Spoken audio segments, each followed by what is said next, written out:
Hello, everybody. It's Mr. Robbie here. And today I want to talk to you about a man that I love.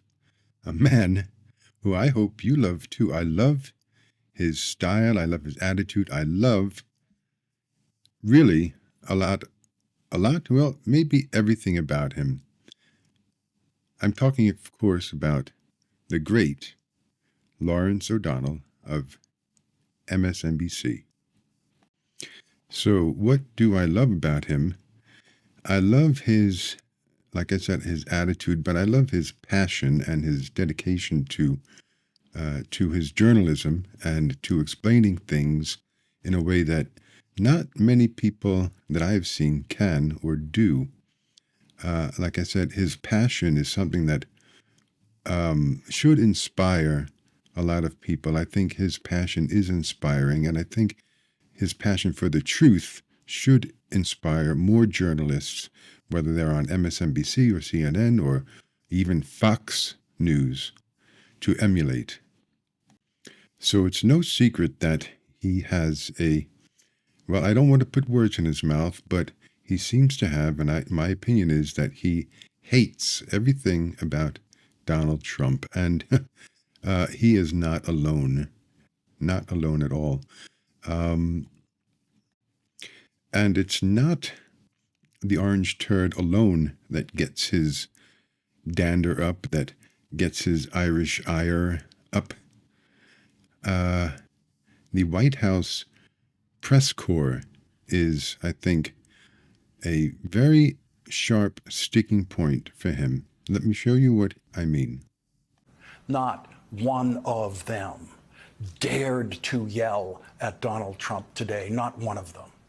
Not one of them dared to yell, "You're not answering the question." So the special treatment Donald Trump gets from the Supreme Court and elsewhere extends tragically and harmfully, and always has, to much of the press corps.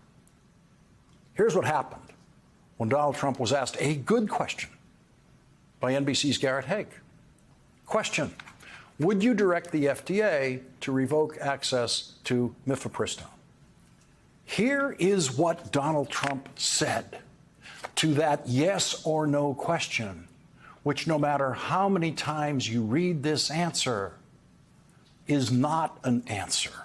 Trump: sure, you could do things that would supplement, absolutely. And those things are pretty open and humane. But you have to be able to have a vote. After all, all I want to do is give everybody a vote. And the votes are taking place right now as we speak. But it's there are many things on a humane basis that you can do outside of that, but you also have to give a vote. And the people are going to have to decide. The words Donald Trump spoke to those reporters in response to that clear, simple, and important yes or no question were an insult to everyone in that room, and they took the insult. Nothing in those words was an answer, nothing.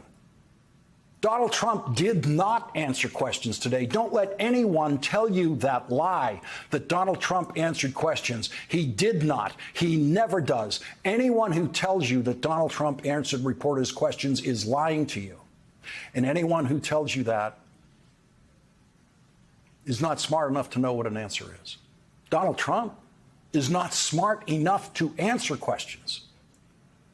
Anyone who then tells you that Kamala Harris has to answer questions from reporters because Donald Trump already answered questions from reporters is lying to themselves and to you, and you must not allow them to do it. Please crush them on social media when they do it, because they will do it. So that's the passion that I'm talking about. That subject matter, which was during, I think it was maybe his first press conference this term, and, reporting about that first press conference. And I'm sure a lot of people reported on the press conference, but I didn't hear anyone talk about this particular part of the press conference, and in case they did, I missed it. But that type of thing wouldn't get as much, I think, publicity and discussion, I think, on television. You generally see on news programs, you might see a round table kind of discussion of journalists and politicians talking about the press conference, and they might have skimmed over something like that, just saying things like, well, that's Trump, that's the way he speaks. But it is ridiculous, it's embarrassing that the president, the so-called president, the fake president of the United States, speaks like a 4-year-old. Well, I'll give him a little credit, maybe 5 years old. 5 years old would be good. Just entering kindergarten, I think, would be his speed. So I don't see people like that on television giving that kind of analysis other than Lawrence O'Donnell, the great Lawrence O'Donnell. And so why am I dedicating this video to the great Lawrence O'Donnell? Because he is M.I.A, or so many people are saying. No, he's not missing in action. He's taking a break. Rachel, and I know you've pledged to cover and be here for the first 100 days of the Trump presidency. I hope you noticed that I did not make that same pledge when you did. You're not going anywhere, are you? Well, here's the thing. This is day 52. I thought it was day 92. It turns out it's day 52, Rachel, and I'm exhausted at day 52. And so yeah. I'm going to take next week off. And I'm telling you that now because I know you don't like it when I just drift away, and I don't, but just taking next week off. Then I can come back and go with you all the way to the 100 days. And I know we all tell each other you have to take care of yourself, you got to pace yourself, you got to be in this for the long haul, and so I can't hold it against you, but I'm very sad. So he's been away actually for a few weeks now, and if you've been watching MSNBC, and I hope you are, it's I think a great channel, no matter what any MAGA says. You have probably missed seeing Lawrence O'Donnell, and maybe you're thinking he has quit, or his show has been canceled, or whatever. That's just not true. He is taking a break, longer than expected, or longer than he said anyway, whatever was in his mind. He might have had other plans that he didn't say on air in that clip. But taking a look at what what news articles are saying, this is from just about a week ago. Fans think the last word with Lawrence O'Donnell is getting canceled. No, it is not getting canceled. The last word with Lawrence O'Donnell hasn't been canceled.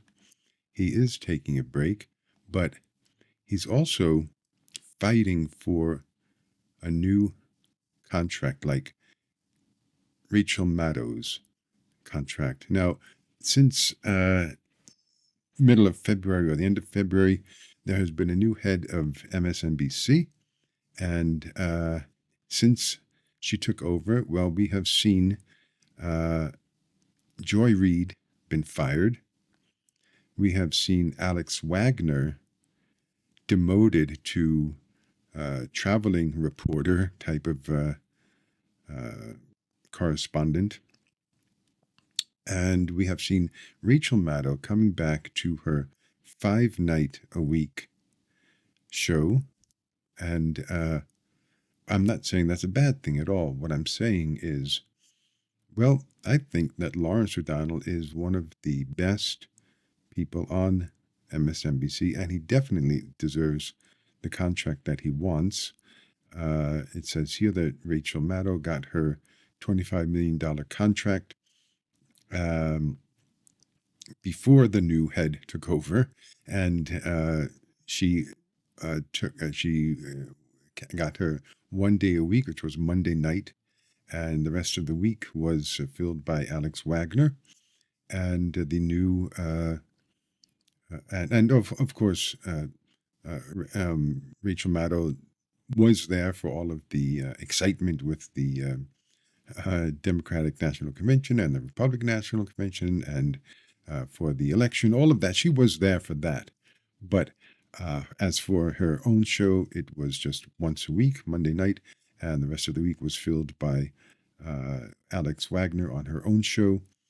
Joy Reid also had her own show, The Reid Out, which was also a great addition to the program for the past few years that she's been on. And I think that Lawrence O'Donnell, I have read somewhere else that besides the new contract that he wants to do, at least that's what this article says, that he wants the same kind of contract, but he also wants to do a podcast and maybe write a book or something.